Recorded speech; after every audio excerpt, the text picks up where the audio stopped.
Oke,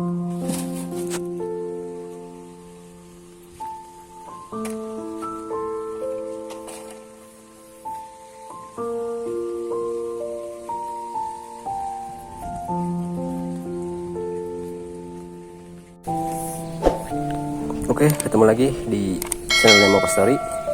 Channel yang gak ada subscribernya dan channel gak ada manfaatnya, channel gak ada faedahnya. Tapi nggak apa-apa, gue hanya berbagi cerita tentang, ya terutama buat aku sendiri sih. Sebagai penjaga villa ya kerjanya emang kayak gini. Setelah pagi tadi mati lampu, udah kasih makan, udah sapu-sapu, bersih-bersih lah, ngurus kebun. Sekarang waktunya bersih-bersih kolam.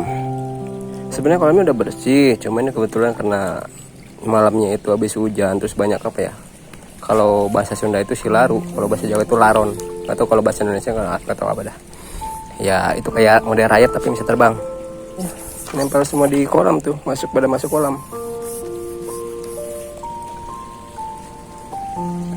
Dan pagi ini waktunya bersih-bersih.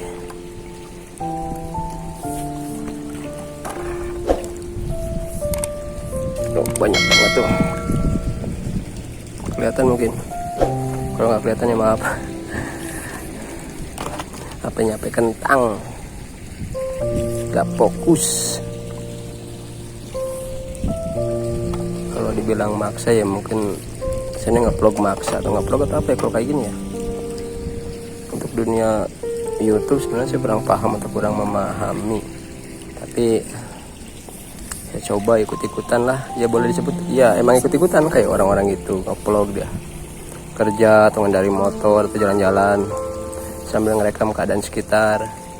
Ya saya coba, kalau hasilnya bagus ya syukur, kalau enggak ya nggak apa-apa, namanya kita masih belajar. Dalam keseharian buat penjaga villa mungkin emang udah nggak aneh lagi ya, karena jujur kerjaan kita emang nggak pernah ditunggu, dicucian sama yang punya atau kita sebut bos kita. Tapi sebagai orang yang punya rasa tanggung jawab ya, kita harus mengerjakan apa yang udah ditugaskan. Misalnya menjaga kebersihan villa, menerima tamu, dan juga ya pokoknya ya kayak di rumah-rumah sebenarnya sih, ngurus rumah gitu. Cuma karena ini villa ya buat disewain juga ya, kita harus semaksimal mungkin buat para tamu nyaman, tempat juga harus bersih, dan apalagi ya, mungkin buat para senior ya, penjaga villa mungkin juga ada seniornya juga mungkin, karena untuk saya ini profesi yang mungkin selama seumur hidup saya baru-baru kali ini menjadi seorang penjaga villa. Sebelumnya saya juga bekerja di pabrik roti yang ada di sekitaran Cabatok itu Ranca Ekek, Bandung. Karena lagi di musim pandemi gini, mungkin untuk akses pengiriman barangnya agak terhambat, dan jadi buat apa ya, pengiriman barang agak susah, dan akhirnya produksi mungkin dibatasi. Dan karena kita bekerja itu karena butuh ya, sebenarnya ya karena butuh ya juga harus betah juga, karena saya juga udah menjadi seorang ayah yang mempunyai 1 orang anak. Jadi kebutuhan kita mungkin makin hari atau makin lama itu makin bertambah, bukannya nggak cukup ya, karena kita namanya usaha itu pengen cari yang lebih. Dan ketika saya ditawari dan mungkin itu menjanjikan buat saya, kenapa nggak saya coba dan saya lakoni. Nah, alhamdulillah saya dapat kerjaan baru, menjadi seorang apa ya, penjaga villa.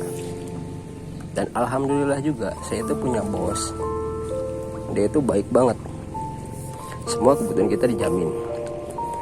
Dan alhamdulillah lagi, dalam setiap memberikan perintah atau amanat itu dengan bahasa yang sangat sopan. Dan kami di sini juga diperlakukan sangat baik. Oh iya, kebetulan suasana di Villa Rumah Ulin yang ada di Lembang ini sore atau siang menjelang sore ya, cuaca lagi agak mendung dan kebetulan juga turun kabut ya. Ya kabut. Kalau buat dataran tinggi mungkin udah biasa hal seperti ini. Buat saya yang belum lama tinggal di Lembang, mungkin jadi fenomena yang sangat indah mungkin ya. Tapi emang indah sih. Oke, buat video kali ini mungkin baru sampai di sini dulu. Bisa dilanjut lagi besok. Masih banyak cerita tentang villa di sini dan kegiatan kami yang ada di villa juga. Dan juga terima kasih buat para teman, kerabat, saudara yang mau dengerin ocehan dari saya sebagai Moko Story. Jangan lupa like dan subscribe-nya. Terima kasih, sampai jumpa besok lagi.